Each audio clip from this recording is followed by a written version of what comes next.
Seni sımsıkı sarıp bırakmayasım var. Ha bu fırtına... Başacak bu Deniz dizisi yine güzel bölümüyle geliyor.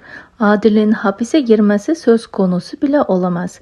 Ama dizide silah olayı ve Ellen'in durumu sürekli gündeme taşınması, sonu görülmemesi izleyicileri azalmasına sebep olabilir. Bu konu sezon finaline kadar uzatılarak sezon sonuna da netleşmeden tatile girse şaşırmayalım. Esma Adil'i kaybetmemek için susmaya devam eder. Diğer tarafta Sevcan ateşle oynamaya devam ediyor ve yanan kendisi olacak. Şerif onu öldürmekle tehdit edecek.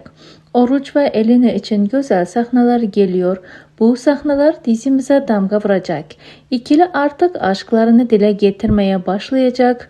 Mutlu günlerin birinde Elena de gizli gerçeği öğrenecek. Esma'nın da neden sessiz kaldığını öğrenince, Adil öğrenince katil olabilir diye susmayı o da tercih eder. Herkesi korumak için bir örtbas hikaye uydurar ve Adil şimdilik Elena'nın kendi kızı olduğunu öğrenemeyecek. Peki arkadaşlar, sizce yeni bölümlerde neler olacak? Fikirlerinizi yorumlar kısmında bizlerle paylaşmayı ve kanalımıza abone olmayı, bildirimler tuşunu da açmayı unutmayın. Elena ve Esma Adil için bolca mavi boncuk, kırmızı kalp bırakırsanız çok sevinirim. Yeni analizler en kısa sürede sizlere gelmeye devam edecek. Şimdilik hoşça kalın. Allah'a emanet olun.